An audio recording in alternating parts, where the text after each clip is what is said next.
So I'm here with Jane Christmas, the author of What the Psychic Told the Pilgrim, which is our July, well, I'll put it up longer actually, uh, our July 2023 book of the year. And I had the honor of meeting Jane last year in Bath in the UK, which is close to where she lives in England, and having some tea with her in Bath, which was so lovely. Wasn't it beautiful? Yeah, It was. such a beautiful city. Yeah. Yeah. And I also spent some time in Bristol, which is where you live now. So Mhm. you're a Canadian that has been transplanted to the UK. And I would love you to tell a little bit about how that happened and how that came to be.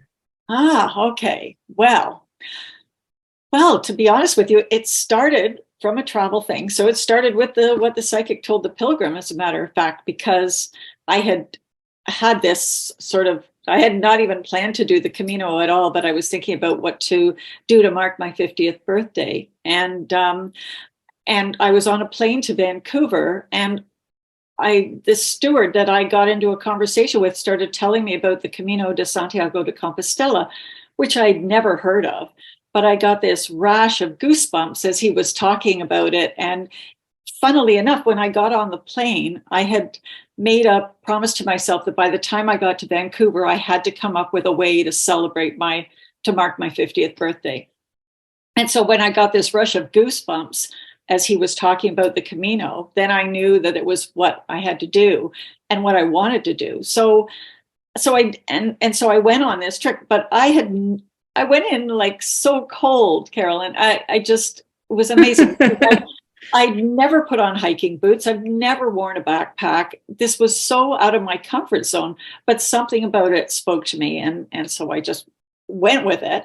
And I was just so unbelievably naive. But anyway, I was on the Camino that when I lost my group and I was about a week from the end of the Camino, I met this guy, an Englishman, and we sort of traveled to the rest of the way to Santiago. We parted company there, but exchanged contact information. And he got in touch with me about a month later after I'd come back to Canada.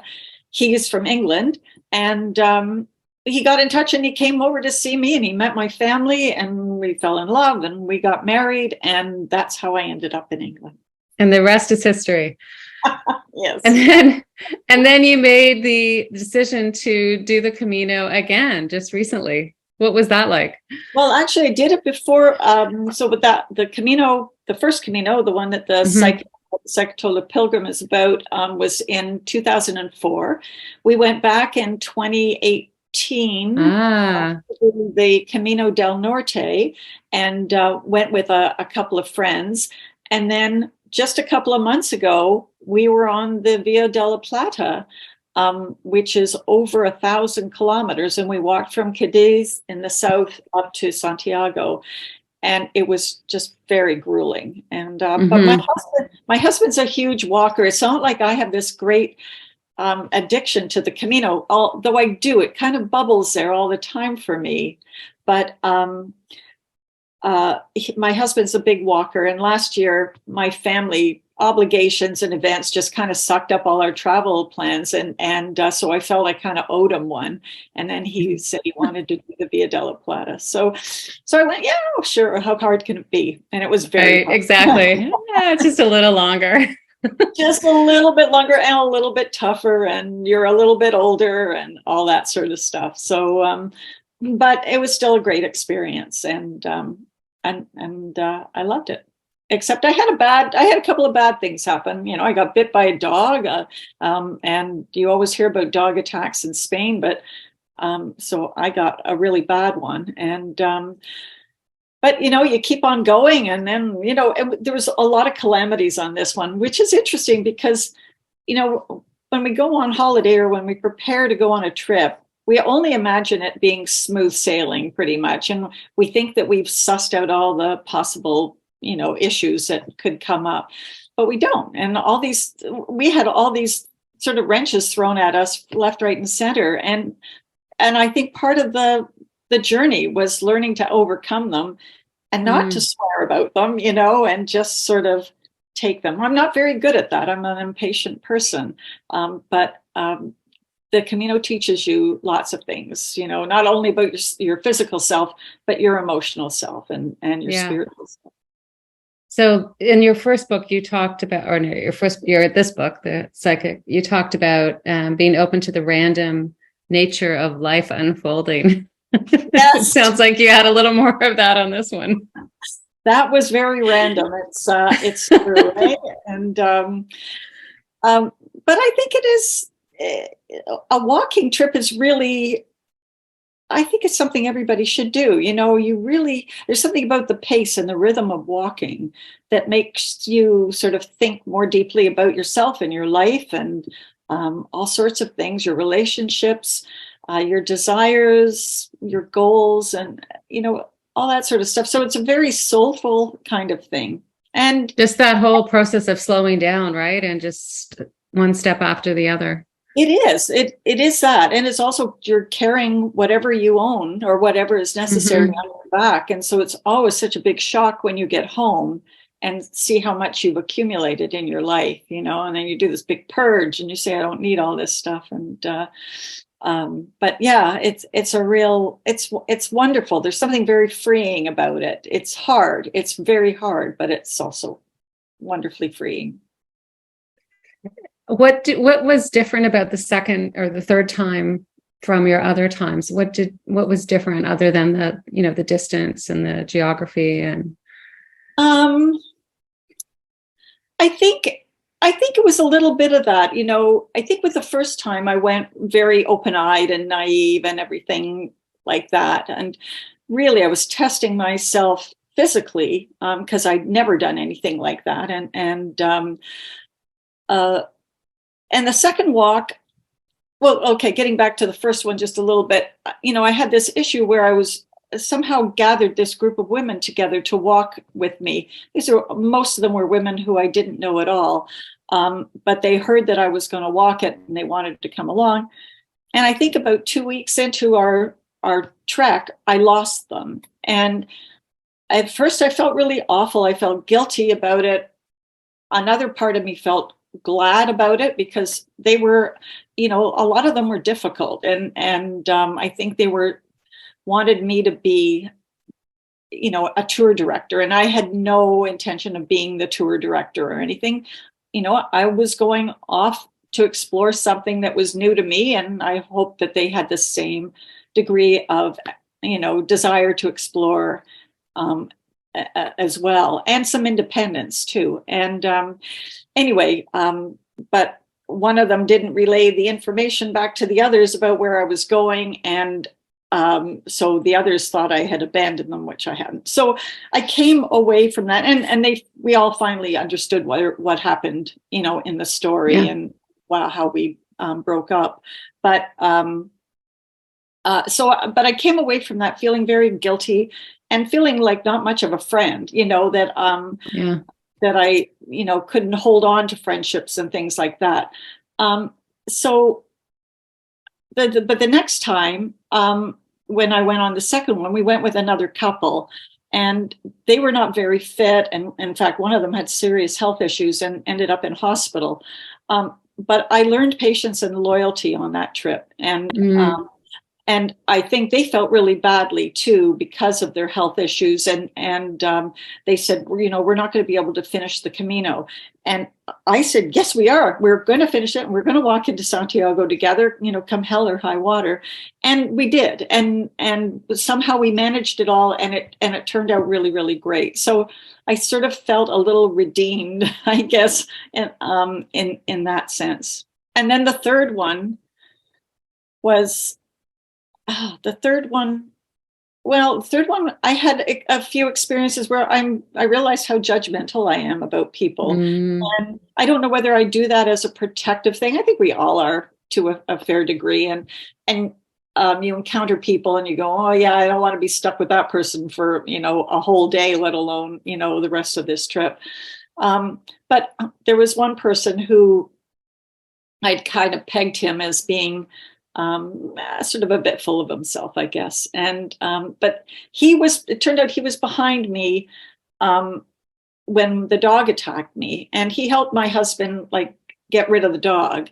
But we met up with him a couple of weeks ago, and I didn't have time. I wasn't able to thank him at the time. But a couple of weeks later, we met him again. And it turned out my husband and I and this guy, his name was Peter, ended up staying in the same hostel together. We were the only ones there.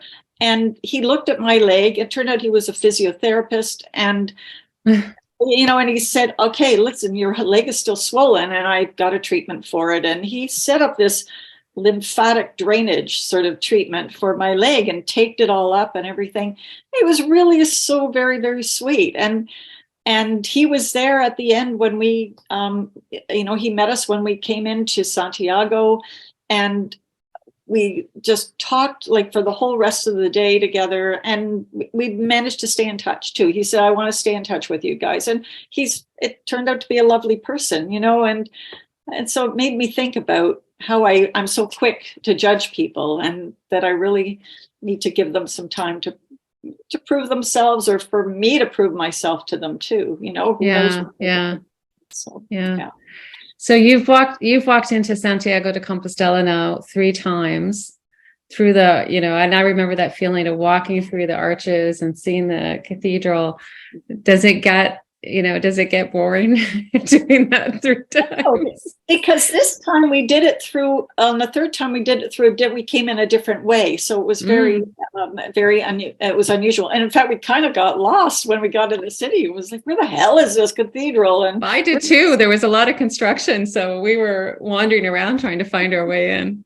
Oh, yeah. So that sort of gets you, angry, or not angry, but you know what I mean? You're sort of anxious just to get this over with. And you're going down all these blind alleys and so on. But I think it's also metaphoric, isn't it? It's, that you get into this place and you're in a maze sort of, and can't find your way to the cathedral. But yeah, it's not as clear as you would think what what those final few kilometers are like, for sure.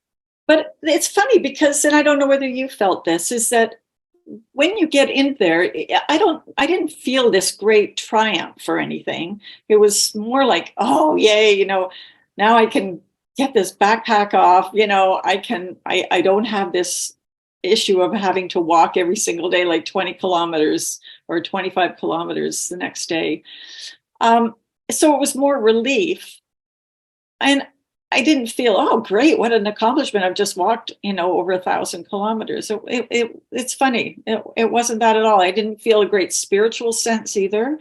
I think I started just thinking about everything that was behind me, and all the people that I had met, and all the people who kind of pushed me forward and somehow got me, got that momentum going. And I was really appreciative of that. Yeah, really about the journey, isn't it?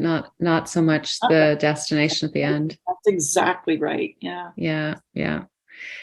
Are you thinking about writing about this one, or? No, I'm not really. I think I might do an essay about it, but I'm not doing another book about it. I think one Camino book for me is enough.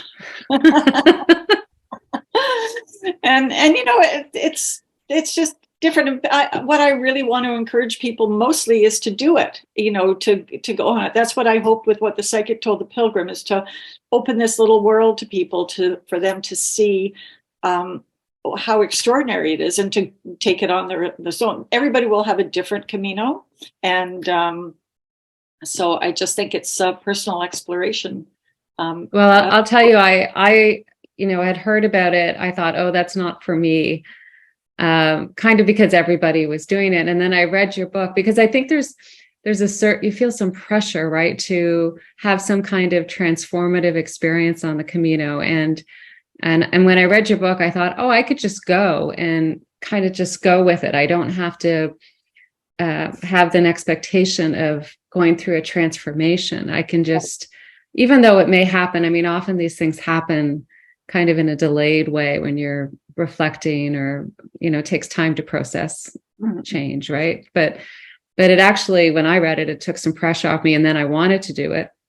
Oh, good. And because I had read other books as well of women who had, there's a lot of women who look at the Camino and they've been through some pretty traumatic things, and and in my case, I didn't feel that way. I just wanted to go and enjoy it. And I think that's what your book did for me, is it helped me feel okay with just wanting to go and not feeling the pressure of, oh, I've got to come out of it a different person, or I know. something, And right?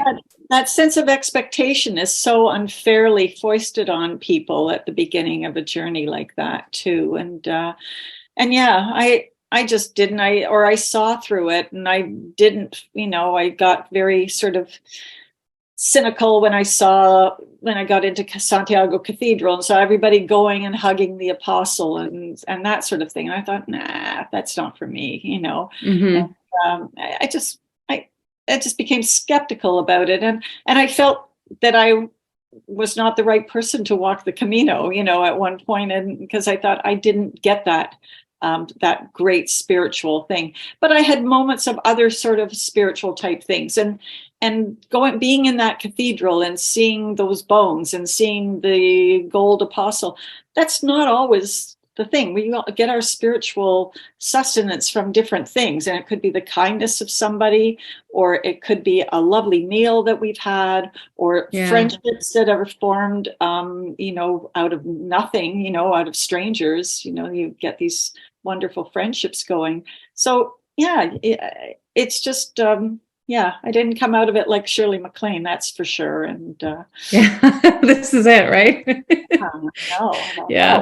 And even the I on my walk, just the nature and the older building, like that sense of pilgrimage, and that so many, for centuries people have done this walk, and by the way, not only walk there but walk back. I mean, that's the other thing. They weren't just going there, like they were actually heading back home afterwards. And often begging along the way too, not having the sort of the infrastructure set up that was there for us, right? So yeah, it's a humbling kind of walk, and it's quite remarkable, after you go through all the pain and the grueling, just the weight of that backpack and all the horrible stuff that happens, or that can happen. After 2 months of being off it, you're going, well, I wonder if I can do that again. It wasn't so bad. That's right. Yeah. That's great. Well, I think you're an inspiration, and thank you for sharing your story with us. And thank you. And I know we're going to have a great time talking about it in our book club. So good. I hope you do. And I hope it does inspire more people to go on it too, because it's truly a beautiful country, Spain. And, but yeah, as you said, the architecture and the landscape, and just visiting all these little towns that you would never hear of normally too. And the food, by the way, that's the other thing. I remember the scallops and the shell in Galicia. Oh my gosh. Yeah, I know. It's worth the walk. It is. It absolutely is worth the walk, right? So let me ask you for one tip. So one little packing or mental, what tip would you? Okay. Well, can I give you two? Sure. One, Vaseline, absolutely. And I did this on 3 Caminos, lathered my feet in Vaseline and pulled my socks on before they went into my boots. I did that every morning, and I never got a blister. With the stick of Vaseline? It was just, the little tub of Vaseline that you buy. Okay, I had a stick, so did you? I agree. Yeah, okay. Didn't get one blister. I know, it's remarkable. The other thing is, I wouldn't bother going to, I don't mean to be disrespectful to stores like, outdoor camping stores, or, co-op, a mountain equipment co-op, or whatever they are. There is this great sort of emphasis put on wearing the right clothes and that sort of stuff. And this has to wick away this, and this has to do this. And, this time, I didn't do any of that. I bought some Lycra capris from Marks and Spencer's, like really cheap, a couple of cheap pairs of those, a couple of t-shirts, and that was fine. And they lasted perfectly. So don't buy into all that sort of unnecessary stuff, all the gadgets and things. You need really good quality boots and socks and a good backpack. and everything else, really. You can hike in your jeans if you want, even though people go, oh, you shouldn't be in your jeans. But really, anything you wear to yoga or Pilates, that's going to work too. Yeah, I mean, this is it. We buy new clothes for travel, yet I've just come to the point where I just wear what I wear at home. It's no different, really. So I know. And let's face it, we're all wearing yoga clothes all the time now anyway. So yeah. We are, that's true. Yeah, we're off the Camino or on the Camino. It's the same stuff. Yeah. I'm ready for action. Yeah. Well, thank you, Jane. Lovely speaking with you. Yeah, lovely to see you again too. You take care, okay? Thanks. All right.